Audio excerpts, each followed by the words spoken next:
Hi everyone, I'm Ines. I'm the co-founder of Female Entrepreneurs Worldwide. FEW is an international business platform that provides resources and knowledge for aspiring and rising entrepreneurs. In this video channel, we will be interviewing business leaders and rising entrepreneurs to help you build a successful business.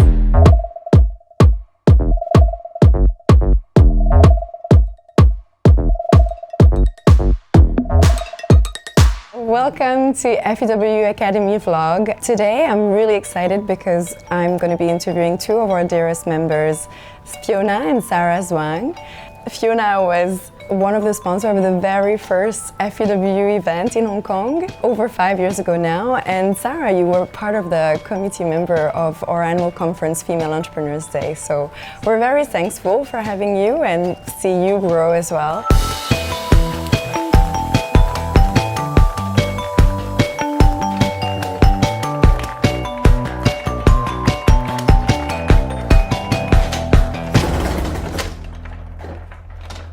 Welcome to our showroom, Ines. We founded our brand 3 years ago. It's called Sarah Zhuang Jewellery. And then apart from Hong Kong, we're also selling our products in different countries, such as London and also Japan. When we took over the family business, Fiona was in charge of the business side, whereas I was in charge of design and marketing. And over time, I felt that the things that I designed was a bit of a mismatch compared to our family business, which was very traditional. So 3 years ago, we decided to start a brand that really expresses my design philosophy. And we focus on designing jewelry that can be transformed into multiple styles to suit modern women's very busy lifestyles. Yeah, I must say it's really stunning designs. I'm quite lucky to wear some today.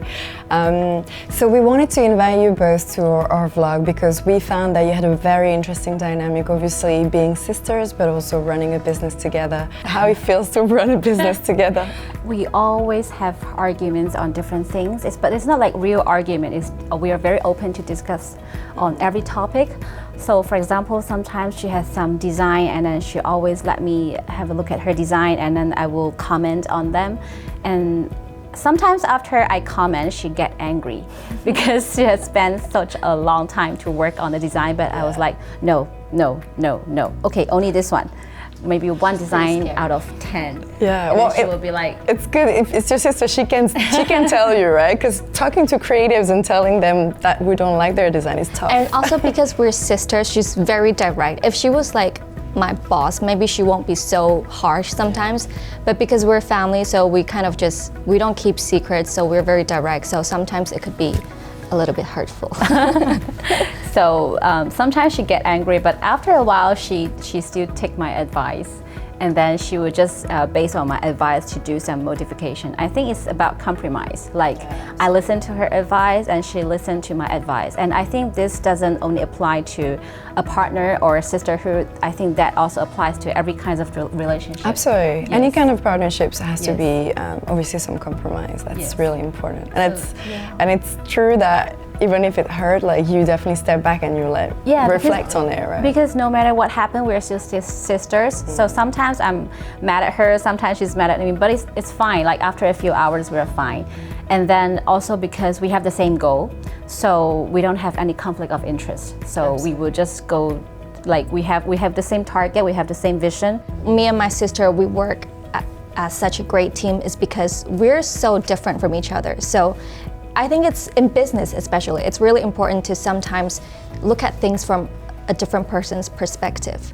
And a lot of times, well, when we first started, a lot of times I would get angry at her for disagreeing with me. But then I realized that was exactly what I needed. I think from a creative person's point of view, she's more like rational, a lot more rational, and from like a consumer's point of view. And you need that balance no matter in everything that you do. So, and that's why it's also very important to join FEW so that you can find the right partner to work with, and then the right platform to promote your brand, and then the right inspiration from each other. I think FEW is a really great platform to connect people from all parts of the world, and especially women who are all doing the similar things, all following their passion. I've met a lot of interesting people that I've become friends with or people that I've worked with. So And I'm very happy to see FEW continuing to grow over the years. Thanks. Well, thanks for being part of this amazing adventure. Could you tell us maybe what you've observed, like what Sarah does maybe that inspired you actually, and how you work together?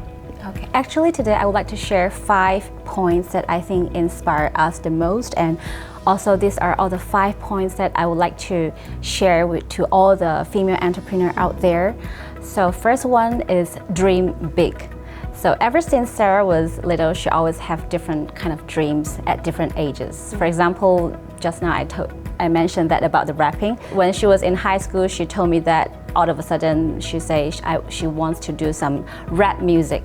She did it. I mean, she did some amazing songs with her friends, and she even performed on stage at a very young age. And then when she was at college, suddenly one day she told me she's going to write Chinese fiction. I was like, really? You went to international schools? How could you really write a Chinese fiction? But she did. She actually finished 3 books, and she actually published 2 Chinese fictions so far. So a few years ago, she told me that she wants to be a jewelry designer, and she wants to found her own brand. And I was like, really? This is a very difficult industry, because it's super competitive, especially here in Hong Kong. And she said she wants to be jewelry designer who can represent Hong Kong. And I was like, okay, I will support you. And here you are. She has been doing a really great job so far. So this is the first point, is dream big. Dream big, yeah. Whatever the dream is. Now I'm wondering what is the next dream for Sarah. And so the second point that I would like to mention about it is stay passionate. When you start a business, it's very easy for you to feel passionate about your career. But it's actually very difficult to stay passionate, because when you're running your business, you have to face different challenges and difficulties every day. And some challenges may let you feel that you want to give up, or you don't have trust in yourself, you don't have interest anymore. So it's actually very hard to stay passionate. But Sarah has been really, really passionate since the beginning of this brand, and she has the same kind of passion every day. And I think that is the reason that makes her successful at the first stage of her career. So it's stay passionate. And the third point I would like to talk about is keep learning. So when Sarah graduated from college a few years ago, actually she told me that she doesn't have a goal in her life. She doesn't know what to do. And since she is always good at drawing, and then we are doing jewelry, so I told her, why don't you take some jewelry design courses? So she took my advice, and then she took jewelry design courses in Hong Kong, in Italy, in Japan, in Taiwan. And after that, I have seen that learning makes her feel more confident about herself. She has changed from a shy and independent little girl to a very confident and independent businesswoman. And the fourth point I would like to mention is work hard. She looks like a party girl, but actually work hard, play hard. Okay. Yeah, but she's actually one of the most hardworking girls that I've known. So whenever she goes, she bring a small notebook with her, and she just keep on designing wherever she goes. And for example, like after a long vacation, after she left the airport, she would just come to the office right away. Before coming to work, she went to work out, and then so her life is so busy every day. During our family gathering, she always talk about business, which annoy me sometimes. So she always thinking about this brand, and she really, really pays a lot of effort in this brand, and she's really hardworking. I don't know any successful person who is not hardworking. So I think hardworking is really important. And then the 5 point is also the most unique point that I would like to share. It's be yourself. Because Sarah is a very unique person, and from these few years, I've seen a lot of improvements in her, but actually, no matter what, it's still the real her inside. She never changes. And I think that is really important when you're doing your own business, because some people might change herself for the business, but if you change yourself because of that, even though you're really successful, you may not be happy, because that is not the real you. That is not the job, or that is not the you that you want to be. So if you're running your own business and you're doing okay, my advice is trust yourself and be yourself, and you will be fine. Well, yeah, I think what you mentioned is true. Like I've known you for quite some time now as well, and you definitely stay true to yourself. And having personality, I always feel it's a great way for people to remember you and to connect with you deeper. I'd love to have your thoughts on the other side from your eyes, how your sister impacts you. My sister plays a very special role in my life. She's a sister, and at the same time, I think she's like a mentor. But she's quite harsh to me, and it's a good thing because it pushes me. So the first thing that I learned from her was that if you don't step outside of your comfort zone, you'll never move upwards. Before I started this brand, I used to be very shy and a bit antisocial, and I would just hide in my room and work on my designs all day. I hated the idea of having to talk to people. And she was the one that told me, if you want to start your own brand, you have to get out there, you have to build your own network, you can't just hide here. As much as I hated it, I kind of forced myself to do it, and I realized it's not as bad as I expected, and it really changed me as a person. And over time, I started to enjoy it, and I realized that it actually really helps my brand. So that was a very important first lesson that I learned from her. And I can tell you guys, it's true. Yes, I was so shy. The first time I met you, yeah, I remember. Like I really felt like you were so quiet, and today, well, look at you. So the second thing that I learned from her is that sometimes it's okay to say no. About a year ago, I was going through quite a stressful time. I just felt like I had so much stuff going on at the same time, and I wasn't really enjoying it. I didn't have any time to myself. And then she said to me that, you know, the problem with you is that sometimes you don't know how to say no to people, and then you end up taking up too many roles. But it's actually better to focus on a few tasks and outperform in all of them, rather than take up a lot of responsibilities and then underperform in a lot of them. So that's very useful, I found.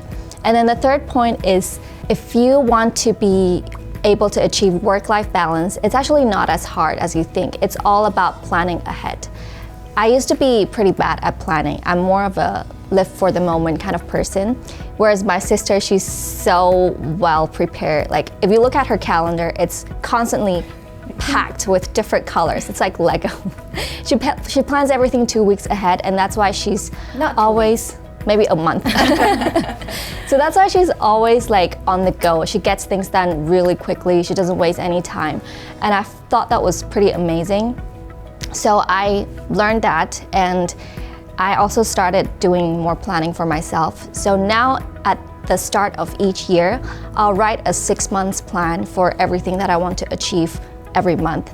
And I think it's really helpful because it kind of sets you a target. You give yourself a goal, and it's kind of like a guideline that tells you exactly what you need to do every month. That's been very helpful to my business so far. It means you can plan obviously your work, but you can plan obviously your personal time, family, and I think I totally agree with you. It's all about planning and organizing. Yeah, exactly. Yeah.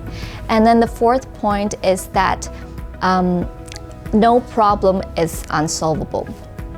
A lot of times when we were going through some difficult situations at work, I would always kind of feel like, oh my God, what should we do? Like, how are we gonna overcome this? But she would kind of just sit back and not relax, but she will keep her head clear. She'll just be like, she just doesn't say anything. And then all of a sudden she'll go like, I got it. And then she'll just come up with a lot of solutions that we can work with. So I think that's really important in business, because sometimes, especially when you're going through difficulties, you have to keep calm and really think about all the alternatives before you make a decision. So yes, thank you so much everyone for joining today, and thank you both for having us. I invite you all to check Sarah Zhuang Jewellery. It's absolutely stunning pieces, and we hope to see you on the next episode. Thank you so much. Thank you so much for having us. I hope you enjoyed this episode brought by our corporate partner Hobbs, a premium women's fashion brand. If you want to join us, just visit few.community and subscribe to our channel if you haven't done that already.